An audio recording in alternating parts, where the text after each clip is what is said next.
And welcome. This is Tampa Home Talk. I'm your host, Katrina Madewell. We are joined today again by Miss Kathryn Starkey, Pasco County Commissioner. Which one? Which I'm Mrs. Miss Mrs. Kathryn Starkey. I'm the current chair for about another 2 weeks, maybe a week. We do our reorganization in November, so next week. So we've got some really fun updates for you guys today. We're going to talk about a lot of federal money coming our way for post-hurricane recovery and long-term resilience. We're going to also talk about the Pasco Comprehensive Plan update, exciting stuff, and then also leadership councils. Yes. So and then if we have time, we'll talk traffic, right? Yeah, we'll definitely we'll have to make some time for some traffic stuff. So always happy to have you on the show because I get really great updates about things. I'm like living in my own little world and I have no idea what's going on. But you educated me a little bit and you're going to educate our listeners today to what you guys are calling CDBG-DR funds, and that's Hurricane Recovery and Long-Term Resilience. $580 million is what Pasco County is going to get. And so talk about that. So that's federal money that's coming in. Yeah. How do we actually use this in a way for hurricane recovery and then long-term resilience? Well, as you know, we've been hit by 3 hurricanes in the last few years. We had Idalia, Milton. Helene, Milton, and we received a grant from the Department of Housing and Urban Development, HUD, for a little over $580 million. Hillsborough and Pinellas County also received some money, and it's based on population. And it's a 5 or 6 year grant that has to go towards helping people who are impacted by the storms and for resiliency. As you know, we lost hundreds and hundreds of homes. I have the numbers here. Yes. More than 800 homes were destroyed last year, and 7,600 were damaged. I have a home that was damaged. Yeah. Actually, I have 2 houses in the county. One was hit by Helene, and the other one was hit by Milton. Well, your one in Gulf Harbor has probably got hit pretty hard. Yes, I only had a couple inches in the house, but enough that I had to do a lot of work inside. We tore out 2 feet of our drywall and had to replace some electrical, air conditioning, refrigerator, most of the appliances. The garage had almost 2.5 feet. So we lost everything in the garage. And frankly, my neighborhood still is still being rebuilt. Yeah, there was a lot of people that got it a lot worse than a couple of inches. Yes. Gulf Harbor's got hit very, very hard. They were one of the really, really bad ones affected. I think it was a little worse even up north, more in Jack's district. And then we had a few weeks reprieve, and then we had Milton. And Milton did not affect, for the most part, the west side, except for if you live by any of the rivers, which my Aristida house is on the Anclote River. So we had water in the garage. And frankly, that's where I took everything from my Gulf Harbor's house. I put it in my garage over there. So, and in between that, my master closet flooded, but that's another story. But what happened in Milton on the east side of the county is that we had, almost a 1,000-year flood event where it rained like crazy for 4 hours. I mean, almost 20 inches in 4 hours. And thousands of homes, went underwater. So we have almost $845 million in needs. So what's the goal behind that? Are we going to help people restore their home that got flooded that are maybe still fighting with insurance? Because that's a whole thing we covered this morning. Yes, I understand that. But so here's are some of the eligible activities for the CDBG-DR money. And CDBG stands for Community Development Block Grant, and DR is disaster relief. So it's a special program within HUD. Okay. And so eligible activities are reimbursement of repair expenses for homeowners. Okay. So this is what we really want to get out there to those who, spend a lot of money fixing up their houses. We're going to be able to repay you back for either some or all of that. That's so great. We're very excited about that. Well, it has some income. Okay. There are some income restrictions. We can repair, reconstruct, or elevate homes, and we can demolish and clean blighted areas. and we can do voluntary buyout and relocation for people who don't want to go through this again. Okay. And I know we have citizens that are there. So here are some of the requirements. The damage must be tied back to Hurricane Idalia, Helene, or Milton. The applicants must have owned the home as a primary resident at the time of the damage. The household income must be at or below 80% of the area median income. For example, 80% of the AMI, we call that AMI, Mhm. of the AMI for a household of 4 people is $83,450. So most likely Gulf Harbors is not going to qualify, Right. but we have a lot of other communities. People that need it probably even more. Yes. And then property taxes and mortgage, if applicable, must be current or on a payment plan. Homeowners will be required to maintain flood insurance if the property is in a floodplain. And the duplication of benefits will be reviewed. Assistance can only be provided for damages that were not already addressed by FEMA insurance or another entity. But I know a lot of people that didn't have flood insurance. Yeah. People that weren't in a flood zone that flooded. We are just so excited to be able to help our citizens. Now, with this program. do we already receive the money, or are we still waiting for it? So the way this works is we have to spend it, and then we get You get it. reimbursed. Okay. So we hired a company to help us manage this whole program, and we are going through all that process right now of getting our plan in place. I'm going to give you some of the timeline, and then I have hot off the press new dates where the public can come and learn about this program. We're going to have different meetings around the county. So in October, we will publish individual housing program policies and procedures that further detail eligibility requirements and next steps. In November, we will publish application templates, and we're going to host outreach events dedicated to sharing information on the program rollout and what documentation the homeowners will need. So I have the dates here on my, they're on my phone. For when homeowners can come into the community and get more information? Yes. So we just changed them because I wanted to be sure to be able to go to one, and they had them scheduled when I was going to be at my Florida Association of Counties meeting. So November 18th at 6 p.m., we will be at the J. Ben Harrell Rec Complex in Holiday. On November 19th, we'll be at the West Pasco Government Center. November 20th at the Veterans Memorial Park. And November 22nd at the Alice Hall Community Center in Zephyr Hills. I think there's one more, but for some reason November 24th at the historic Pasco County Courthouse, and they all start at 6 o'clock. Oh, there's one more. November 25th, Land O'Lakes. That one is at 6:30. Okay. And so we will have, I don't know where it is right now, but on our website, at Pasco County website, we'll have all these dates probably on the front cover of our site. Yeah, and we'll share that as well, like on the feed here and stuff too. So anyone affected by that or know someone, you can tag them in it or share it so they can show up to get more information on this. So not only are we going to have a lot of money to help homeowners repair their homes, but we will also have money to fix some infrastructure. So we're working on resurrecting a plan to help hold back some water on the east side of the county, and frankly, all the rivers in the county. We're working with the Army Corps and Swift Mud. That's a long-term project. Oh, yeah, for sure. But at least it was an approved project that was put on a shelf, so we don't have to start over from the beginning. That's great. So we'll be doing that. We will hopefully be taking some people off of septic and putting them on the county sewer where they should not be on septic. If you're living in a riverine or an area, right on the water, you really shouldn't have a septic system. And so we want to get that cleaned up and clean up our water quality. We have money for businesses. So if you had a business and you had to repair your business, we can help you with that.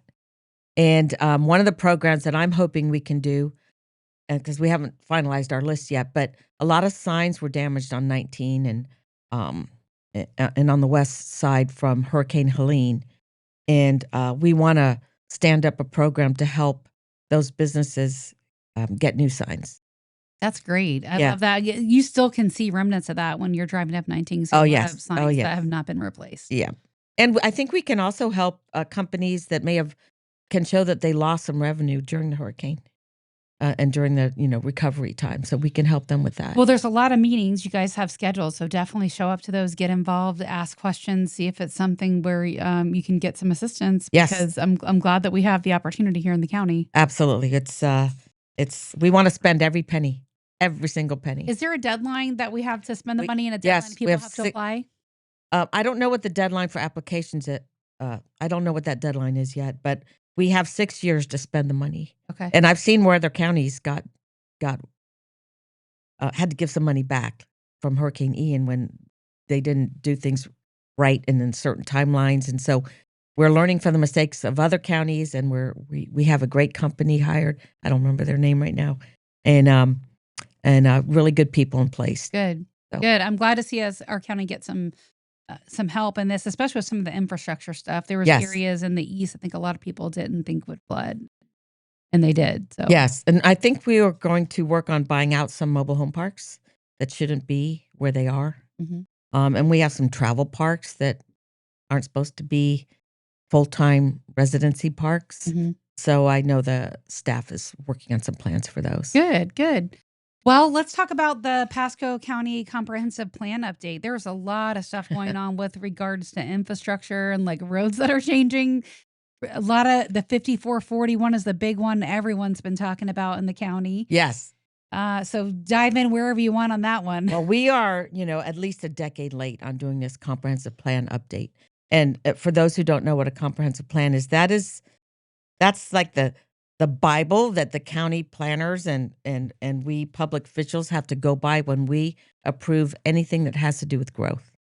And so I get emails all the time. Quit approving projects, no more houses, but that's against the law. Right. And we have to follow our plan. And so we are updating our plan to make what I think is a better blueprint for growth for Pasco County. What are some changes to the plan that you like? Like, what are some things that one of the things I'm very excited about is protecting more trees. It's hard to watch when beautiful old oak trees go down. Yeah. And we are putting in rules that developers where they need to save more trees and put more trees back in. We have to protect our tree canopy. Well, it'd be nice with some of those big old oak trees if they could design their plan, their developmental plan around saving some of those trees. If you drive through Starkey Ranch, new homes, and it's all cookie cutter and there's no trees. Yes, if you there are developments that you can drive through, and I'm just gonna say Starkey Ranch is one of them, where they designed a lot of the project around saving some of those beautiful oak tree stands. Yeah, and it can be done. And my husband sometimes says it's not what you take out, it's what you put back. But, we can disagree a little bit. I want to save some, but I want to put back a lot too. A lot of these developments were put in what were once orange groves or cow pastures. Yeah. So they don't have trees, but they did once. And we're strengthening our regulations to require more of a canopy, more trees going back in. But that's just one part of the plan update. So we have there are 11 different sections. The first one is Pasco Grows, and that is the land use plan. Then there's Pasco Specialized. What goes into that? When you say land use plan, what goes into that? What your development can look like, how intense should it be in certain areas? How things can be zoned or not zoned? Yes, like multifamily, single family, size of lots. I heard the size of the lots were going to have to get a little bit larger. Is that accurate? Yeah, we kind of did that already. We got rid of the 40-foot lots, and then we made the houses, they have to be spaced a little further apart from each other. But you're still seeing some of the old developments that were approved under the 40-foot. Under the 40-foot rules, they're still coming up. But in the future, you will see much better patterns for development. Good. I like to see that. I like to see the houses spread apart a little bit more. I think. Yes. Yeah. And we want as many architectural features as we can get. The legislature limits us on a lot of things that we can do, sadly, but we do our best to improve the quality of development. Pasco specializes. That's about some of our communities that have their own special plans. Villages of Pasadena Hills, Connected City, Newport Corners, Project Arthur, which is Angeline, Connerton, Newtown, and the Gateway Hub. These are special areas within the county that have their own set of development rules. Mm-hmm. And Pasco Moves is transportation. So that's a big one. What's going on with transportation? Yes. So as you might have noticed that we are working hard on building a connected hub of multi-use trails and paths along our roads so that people don't have to use a car to get to work. If they live near where they work, they can ride other modes of transportation to get to work, or kids can get to school. They don't have to be driven. They can ride their bike. So having our trail plan in the comprehensive plan is something that's really important to me. We are talking about our vision roads that need to be widened. Shady Hills is one, for example. We're hearing a lot about issues with Shady Hills. As I mentioned before, Hernando and Citrus County are also growing, and they are coming through our county to get to work in Tampa. So we have that added challenge. But we have some roads coming that will help ease some of the traffic. For example, Rangeland is going to be a reliever for parts of State Road 54. Rangeland starts near Gun Highway and goes in an angle north of 54 to the Sun Coast, goes over the Sun Coast, connects to Bexley. Okay. And Bexley connects to that road will continue going across 41 and eventually catch up with 52. Okay. So it's just another little east-west road. We don't know yet if it's going to connect to the Sun Coast or not. We haven't voted on that yet, but there will be room for it to have an entrance and exit one day if the traffic warrants it. Okay. We have 54 and 41, the flyover in the works. It was going to be 54 over 41, but now the DOT has come back and said they're going to do 41 over 54. And that's a definite, right? That's a definite. It's less expensive. It's less invasive to the community around it. Well, the rail system probably had a big part of that as well, didn't it? Yes, it's cheaper because they don't have to deal with the rail, the train tracks. They are working hard to get the money to buy up the property that they need. And we're all pushing to advance the construction of that road. We were in Washington, D.C. last year, letting our elected officials there know that we were going to be asking for federal help. And we'll be going back up again because we want to get that road built as soon as possible. Yeah. What's the time frame you think on that? Because that's been a pain point for a while for people that live here. It's still too far out. It's years out. Yeah. It's years out, maybe a decade out. And we want to move that up. Yeah, and hopefully now having 41 go over instead of 54, we can shave off some years on that one. Are they still going to do the same thing where it's like a service road underneath and then it's a major overpass, kind of like 19 is in some areas? It'll be similar to that, yeah. Okay. Something else that we're working on is a possible connection to the Sun Coast further north, up in the Shady Hills area, to help relieve some of those roads. I did just get notice from District 7 DOT that they now have to divide the widening of 52 into 3 sections because they don't have enough money. So we're going to be delayed a little bit on State Road 52 widening. Unfortunately, it'll be another 6 months to a year on the widening of 52. I feel like 52, they were a little bit ahead of some of the growth, with Angeline and all the stuff up there. I know a lot of people. Well, I don't know. I wouldn't say that. Yeah. When you have a county of 600, what are we now? 50,000, and you only have 2 roads going east-west, and one of them's 2 lanes, something's wrong. Well, compared to 54, I feel like they were a little bit ahead, but I think we've probably been behind on all of it, is the truth. The secretary told me they're already looking at Bellamy and 52, that they may have to go ahead and widen that already. Wow. If I drive to Dade City a couple times a month for meetings there, and that intersection is backed up, and those people haven't moved in there yet. So we need a reliever over there. We were talking about the Pasco Comprehensive Plan update, does that include anything for like public transportation? Is there any changes for that in there? Well, one of the projects that we're working on in the public transportation is microtransit, and I'm really excited about this. I tried to bring this on 10 years ago, and that is where you have something like a freebie. If you've seen that in other places, where you have a little car that brings you either to the bus stop or somewhere within a zone. And sometimes it's free and sometimes it's very cheap. So it's sometimes considered a last mile. So we're about to hopefully see a proposal to do a pilot somewhere in the county. I'm not going to say where yet. Is that where it's like a golf cart type thing? No, I've seen it. Like a big golf cart? It's the one in St. Pete Beach is kind of like a little, I don't even know what kind of make it is, but it's a cute little car that seats 1, 2, 3, 4, 5 people. Okay. And I rode something similar when I was at a meeting in San Diego where you just call it up on an app. Yeah. And it comes picks you up. It came and picked me up and took me to my meeting at another place in San Diego for free. And it takes 5 minutes for it to arrive because they have them circulating all over. So it presents itself in different styles. I was just at a meeting in Orange County last week with a bunch of elected officials from Hillsborough, Pinellas, Pasco, and the top cities to meet with the folks on the Orlando Metro Plan. Is that the train that connects Miami to Orlando to Tampa? Well, the Metro Plan is a group of, I think they have 22 mostly elected officials who deal with all things transit and transportation in the region. And that's what we're trying to do here.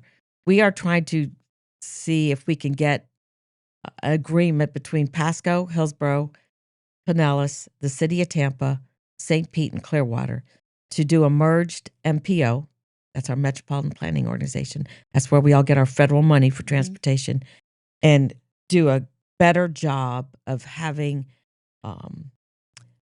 a regional transit plan, a regional transportation plan. And if we all work together, then we can apply in Washington for federal money. We are the largest area in the country that doesn't have a transit plan. I know. It's pretty crazy to think about that. You visit I've been trying other for years. cities, we really don't have any transit. No. And I can tell you, Pinellas and Pasco have been wanting to do this for a while. We've had some resistance from Hillsborough County and the city of Tampa, but I think there's some new elected folks in place that see the big picture. And, why are we letting all the federal money go to other areas in the country? Right. Why can't we work together and bring some here? Well, we need it most. I mean, we're getting a huge infrastructure of people that just continuously move here. Yes. And, with some major things on the ballot, like the elimination of property taxes, that's going to bring even more people. I don't want to talk about that. I'm just telling you, like Yeah. that kind of stuff spreads. We're already a great place to live. And then that kind of stuff gets traction, even just the talking about it, right? Then people want to come explore our area, then they fall in love with it, and then our population continues to grow. So it just makes the transportation issue a bigger pain point. Yes. So we in transportation, like we talked about 54 and 41, I mean, we're still, let's say we're 8 years out before you'll ride over that overpass. It takes a long time to do these big projects. You have to design them, and then you have to buy the right of way, and then you have to build them. And it takes, 10 something years. So if we don't start now doing improvements for the future, we're going to be in trouble. Yeah, we're already in trouble. We're already in trouble. Intersection's a mess. Yeah. Boy, I was in Miami twice in the last 6 weeks, and I do not, Yeah. Whew. So this is probably a totally loaded question, maybe one we don't even have all the time to talk about, but it's sort of just a generic, general, curious question. Rail has been around for so long, right? We have the major railroad that we know runs pretty much all up 41. We know it runs in, close to downtown. It's a great route, Brooksville to St. Pete. Right. So I'm just curious, is there any particular reason why we wouldn't utilize that? Well, the main reason is the CSX owns that rail line. Correct. Yeah. Have you ever seen a train on it? I think Rarely. they run one every couple of days at the night in the nighttime. But they were originally going to sell it, but it was a really high price. And then they changed their mind and they will not sell it to us. They said they would lease it to us. And but we would have to do all the improvements to it. And the state does not participate in leased rail programs. Yeah. So the tickets to cover the cost, no one would be able to write it. So why- that's our problem I here. just don't understand why CSX wouldn't want to partner with some type of paid I mean, I don't understand that. You know what I don't understand? And this is a challenge out there to those people who have inventive minds. Why can't someone design some kind of bus that rides over train tracks? Why does it have to be on the track? Why can't you make something that uses that corridor, but is on a different kind of tire system and moves people? I'm sure someone can develop something like that. I mean, if you can make a bus that turns into a boat, right? Those duck boats. Yeah. Surely someone can figure out a way that we can utilize those corridors that are rarely used for trains. It's just sad that the infrastructure is there and it's been sitting there, and because of some rights, like we don't use that for transportation. And they didn't buy that; they were given that. So how has an eminent domain come into place for something like that, right? Because I mean, eminent domain can take a property. Why couldn't it take a rail? I don't know if an eminent domain has ever been used by a functioning railroad line. Think about it. Like transportation's a big issue here. My understanding is because of all the growth that's happening in the area, CSX didn't want to give up that line. But I'm the eternal optimist, and it seems to me we should find a way where we can both use that for the benefit of all at a reasonable price. Yeah, I mean, and people would love it. I think people would love to travel by train. Absolutely, I do it all the time. Whenever I go to a city, I'm either on the bus or on the train. So I love to travel by train. Yeah, in me too. Multiple places. You mentioned San Diego, and I personally have taken that surf liner up from the coast? LA to San Diego. Yeah. And it's an absolutely stunning view. Yeah. They like here, if you want to take the train. So for example, I've taken Amtrak to Miami before. Yes. There's one train a day. My mom used to take that all the time. It's like 10 o'clock or 5. One gets you at 5 o'clock, 12 o'clock. Yeah. One Well, train we're going to a get day. Brightline. We're going to get Brightline. That was voted in. I don't understand why we don't even have that. Well, they're finishing up the Orlando stuff, but they're gonna that's a privately owned company, right? And I was just with the head of Brightline and others last week. What's the timeline for that? Is it going to stop in Pasco? No, Great to it's Tampa? It's going to go. I don't think they've announced where it's going to land yet. But it will be coming to Tampa, and then we'll hopefully figure out a way to branch out from there. Do you mind if we talk about my leadership councils for just a second? I don't know how much time we have. We have quite a bit of time left, at least 15 minutes. Okay. So one of the things I've done in my district, which I'm District 3, is organize my neighborhoods into these, what I call these leadership councils. And the first one I did was called the Harbor South Leadership Council, because we had divided the county into different planning groups, and the coastal part of the county is called the Harbors. And I have the Harbor South, and Jack has the Harbors North. And so my district goes from Florimar, Gulf Harbors, down to the Pinellas County line. It used to go all the way out to Boosby Downs. Okay. Crazy, all the way up to Wiregrass. But in 2020, we redistricted, and we brought my edge there to the Sun Coast. So now I'm wider, and I go to the Sun Coast, but I have both sides of 54. So I've divided my district into two pieces. And the Harbor South, I've been doing this for 7 or 8 years. I bring together the leaders of the communities within the Harbor South, which is Seven Springs Boulevard West. I have 117 neighborhoods. Wow. In there. And I used to go to all their, not all of them, a lot of their HOA meetings at night and bring staff, and we'd be out all the time. And so I thought there's got to be a better way. So what I did was organize the civic associations and the HOAs into a board called the Harbor South Leadership Council. We meet almost 4 times a year, and I bring staff and other people in the community to those meetings, and we give updates on stormwater, sidewalks, parks, libraries, homeless issues. The sheriff representative and code are always there at the Harbor South meeting. We meet in the Gulf Harbor Civic Association, and I am wanting to reach out to more of the communities in the Harbor South, so that they will know to email my office and come be a part of this council. And this way, they learn what's going on in the county. They can put faces with names that they may be interacting with, and they learn how to navigate the county system for things that they need done to help their community be better. 2 years ago, I organized the rest of the county into the Trinity Odessa Leadership Council. And we just had our meeting about 6 weeks ago, and we meet at the Starkey Ranch library theater. Mm-hmm. And again, any community that's out there listening that isn't part of that council, please email my office, kstarkey@pascocountyfl.net, and become a part of the council. We are almost standing room only in the Trinity Odessa. That's good. But we will bring in more chairs and make room for everybody. But the goal behind this, Kathryn, was to create liaisons, right? Like between your office and the community, so that people understand the growth and the changes, and just kind of get information out there. Yeah, get it to and from, like, right. information. We want to hear from them. What's going on in their community? What are their needs? And we want to we want them to be able to know how to access information in the county and the different departments. And so it's a two-way street, but I get great feedback from those communities. They are very appreciative.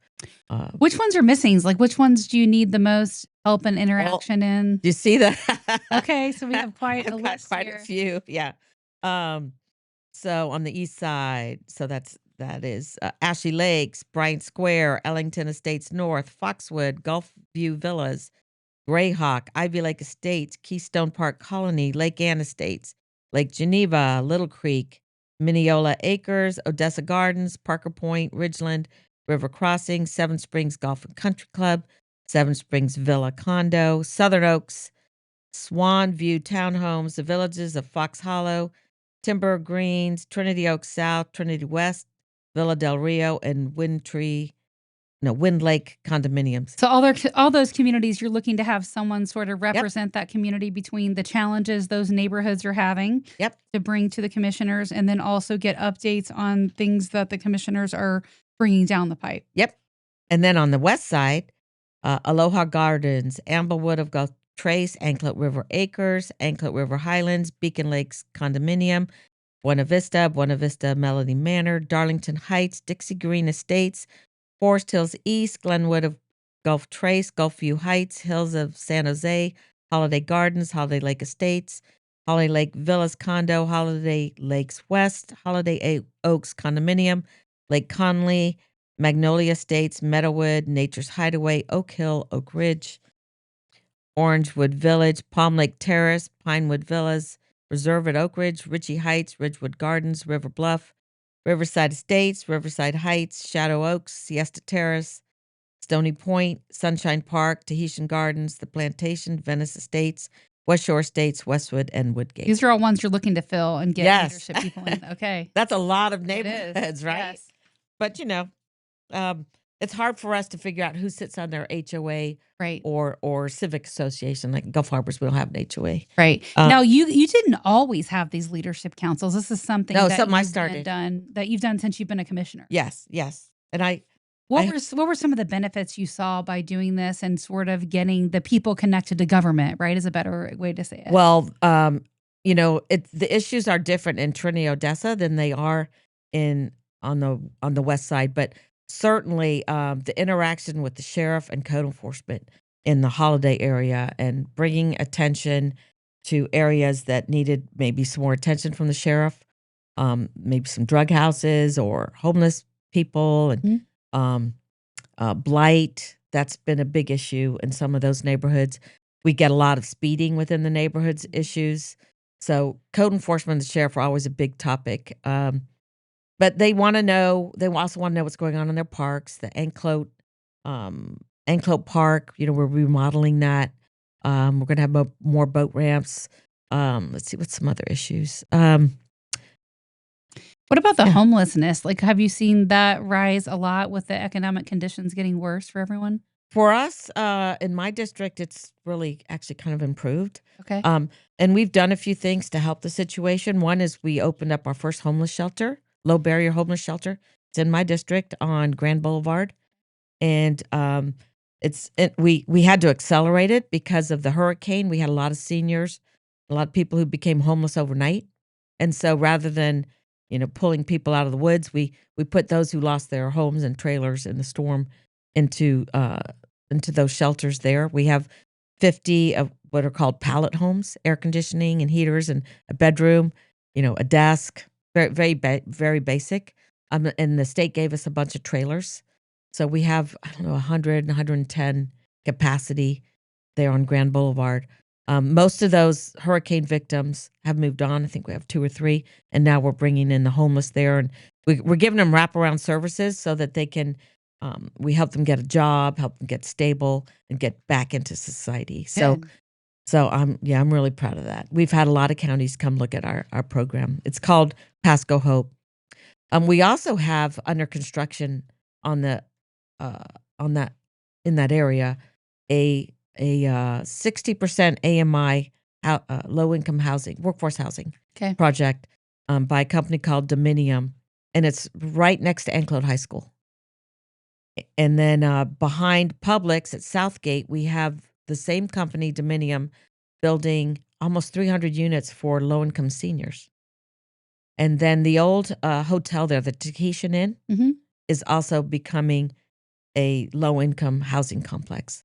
I was going to ask you about the affordability because there's so the Sadowski Fund. A lot of that is meant for affordable housing in the whole state, and it gets swept. And I don't understand that. I've always said there should be a plan in place for even smaller properties that would normally be allowed to be approved for zoning that share common spaces. We have to have a better affordability plan, in place for. Well, one of the things that we just did, and on the Sadowski Trust Fund rating, I think that's supposedly stopped now. They've been taking some away to work on water projects, but my understanding was that a portion of that now has to be saved to go for affordable housing.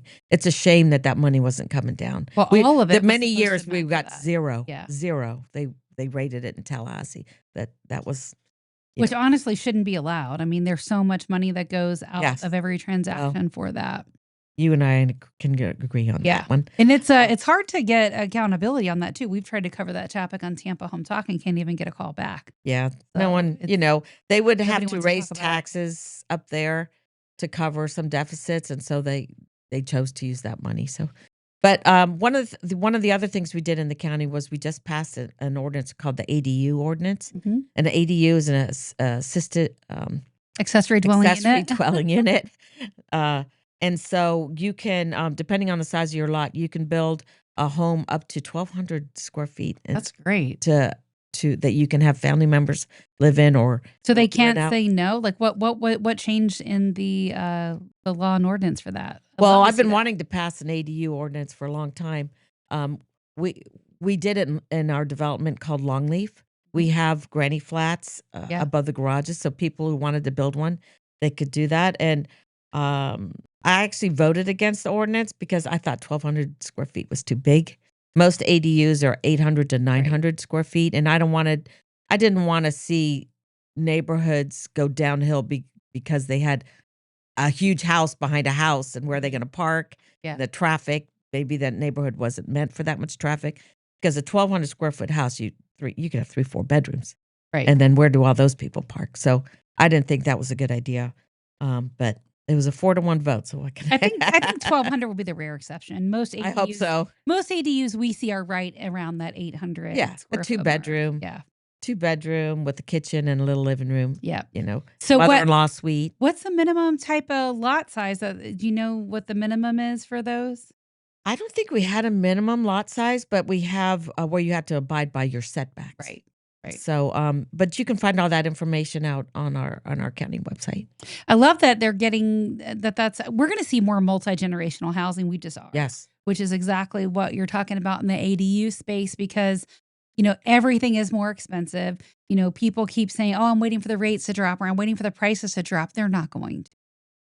The truth is the rates are historically kind of where they should be, right? In terms of averages. And the prices are not, they're just not going to drop. We have a We had housing too much shortage. cash in the market. And we have a housing Yeah. shortage still. People don't want to Correct. hear that.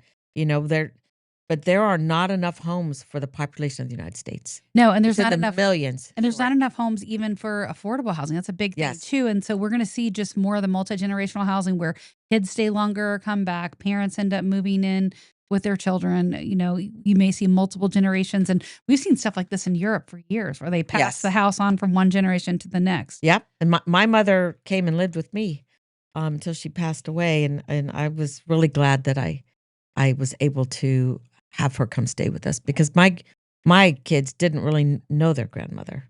And so it was a wonderful experience for all of us. And sometimes, you know, having that separate accessory dwelling is good because everyone still has their own space. Yes. You know, especially the parents might be used to living in their own home, but they're right there so you can check on I them love real it. easy. I'm trying to get my husband to have us build an ADU on our house in Aristide, and we'll move into the little house and give the big house to one of the kids. Yep. But in advance, you get to pick what you want. Yeah, I haven't moved that needle very much yet, but no, I'd love to do that, and I do see more and more friends doing that. You know, you also have kids who come back from college and The boomerang kids, or yep. or you know, it takes a long time now for someone to be able to afford their own home, so they live in the ADU. Yep. And they have a little independence, but they're still living at home. I've seen this with my own children, right? When we look at what happened after COVID with the prices and the influx of people moving here. So my older two, you know, which are 31 and 25, were out on their own, bought a home. You know, my older one lives in Hernando County, and then the younger two are still at home. And I watched my son, which is 22, have this conversation and say, "Mom, for what, you know, Maddie, his sister, bought, I can't even go buy a trailer." And it's true. Wow. Like she bought a brand new construction 4-bedroom house on a half acre, and that price now is easily double. And you know, her interest rate is 2%, which we're never going to see again. It's not real. No. It was just lucky market timing. And so we're seeing a lot of the younger kids still stay at home. The first house that Trey and I bought, I think we were at 12 or 13%. Yeah. So my 6%. first interest rate definitely was 12, and it's, you know, that's what it was. That was normal, and that's why I say even stuff 6, 7. I mean, that's low historically speaking. There was times when I started in the business, we were coming off of 18 and 20 some percent. Oh, that's and hard. So people are, and you know, you go back to the 2 and 3%. That's almost zero Fed funds rate. We can't go any lower other than have negative interest rates, and that doesn't make any sense. No. So you have to reward your savers, right? Which is why the rates are what they are, and people just don't see it. But I think if people just pay cash more for stuff and save it, you know, it would change the way. Hence, you have your operates. kids living with you so they can save their cash. Yep. But let me say one of the focuses on the county, and we didn't get to it in the comprehensive plan, but certainly is our we call it Pasco Works somewhere in here. Pasco Works. So it's our economic development plan, and I'm really proud that we're, I think, the number one in the country, or very close to it, on the amount of permits issued for commercial and industrial square footage. So we are really aggressively trying to bring in jobs and good jobs. Well, we talked about that forever, especially when we first had you on Tampa Home Talk. We were talking about how we're a bedroom community and people only lived here and worked somewhere else. Yes. And I know that was a big focus for you as the commissioner, was to bring in more businesses and jobs and growth in that commercial and industrial space. Absolutely. And we have our own workforce training program called AMskills here that just won an international award as one of the best plans and programs around. And we're getting ready to expand to the east side. And with that CDBG-DR money, we can use some of that money for economic development. And we are really rocking and rolling on the east side at Zephyr Hills with Baduco, a big Brazilian company that's moving in, building 1 million square feet of is it industrial space? Industrial space, yeah. What kind of industrial work? They are a large, I hope I have that number right. They have a large manufacturing plant that does baking. Oh, Yeah, it's really an Italian company that moved to Brazil, but you will recognize them when you see their brand and the things that they make. And this is going to be their North American headquarters. And we have other companies coming that are large manufacturers and many circling to land. And we are hoping to become more a part of the defense contractors that work with McDill and SOCOM and CENTCOM, and we've had 2 companies move here recently. So, so we have the space and we have the incentive money yeah. and the will to bring lots of jobs. Well, we've brought Here. you, especially under your term as commissioner, you brought a lot of you had a lot of impact in bringing a lot of big businesses here and a lot of growth in terms of job market for people. And I like to really focus on international.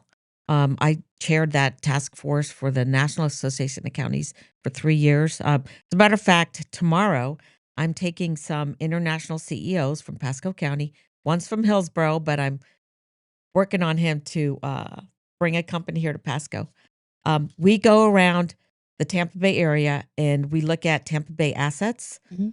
And I let these guys network amongst each other, meet important people, and it's really been a great program. So tomorrow we're touring the Hillsborough Emergency Operations Center because Pasco really doesn't have one. Right. And I want them to see what a real EOC, we call it an EOC, looks like. And then our chair of AMskills is the head of manufacturing for Coca-Cola for Florida. Mhm. And they built a brand new automated bottling plant. And we're going to see their old plant. We're going to have lunch, then we're going to see their brand new plant. And then we're going to tour the Victory ship, which one of my CEOs is on the board of the Victory ship, which is one of the last functioning World War II ships. It's anchored here in the harbor, and they built that ship during World War II in 60 days. Wow. It blows my Incredible. mind that you could build a warship like that in 60 days. But that's what the American people did in World War II. Isn't that incredible? The Yeah. work ethic we had back then is so different than Yeah. some of that today. Oof. Well, we shipped all our manufacturing jobs overseas, so Yeah. I'm working hard to bring them back. So the Moffitt coming, that was a big for Pasco. That was such a big one. wasn't it? 700 acres of life sciences. It is going to be a game changer, really, for the Tampa Bay area and maybe even Florida. It's 52 in the expressway. It's 52 in the Suncoast, Right. or 40 Ridge Road in the Suncoast, Okay. really. And they have 2 buildings that should be opening fairly soon. Actually, one of them should be opening in another month or so. We toured it a few months ago. It has a machine in there that can pinpoint a beam into your cancer cell. Wow. And radiate it and get rid of it. For technology, it's going to be so good for our county. It's insane what that machine does. I believe it'll be the only one. There might be another one in Jacksonville, but there's only a few of them in the United States. And we got to see it in the air and got to see them loading it down into the building. So that's opening soon in Ridge Road. Yes. How long is that going to be to open to 41? That should be close, isn't it? Another 9 months or so. Okay. I actually have an update on it today, later Okay. this afternoon. But oh gosh, when you can take Ridge Road to 41, boy. oh gosh, it's going to help so much. Even to the other side of the county. I mean, that's a lot of east-west pressure off the main corridors that already Yes. have too much. Yes. But especially if you work at the school district, all those people are going to be able to go back and forth to the offices there on 41. For me, 41 needs a cleanup. I focus a lot on code enforcement in my district. Mhm. Some people get mad at me, but US 19 was looking pretty rough. And so I've had teams of code enforcement officers that they've been going up and down, making sure that companies have the landscaping in that's required. And if they don't, we have a grant that we give them some money for landscaping if they Nice. put some in. So if you drive down 19, I hope you see an improvement. And also down 54. We've had a lot of companies be required to put their landscaping back in. We're not done. But we had to take a pause with the hurricane. But I'll Yeah. have that team back out.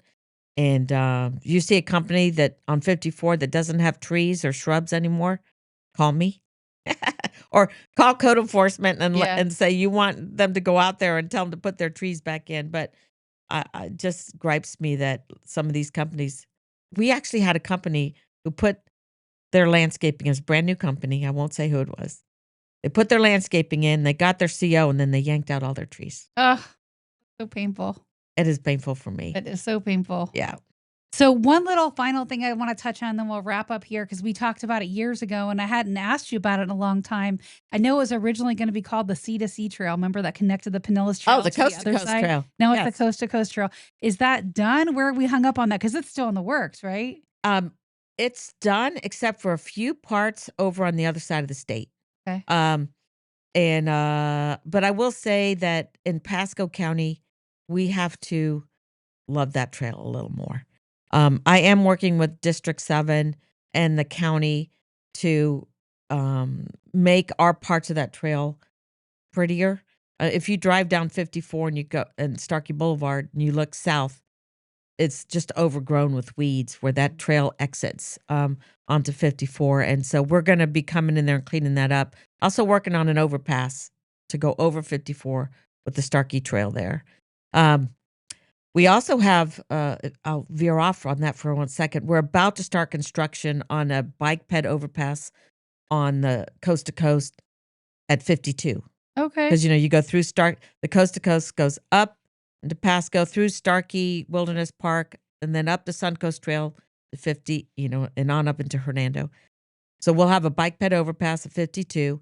And then a few months later, we're going to start in the one at 54 and the Suncoast.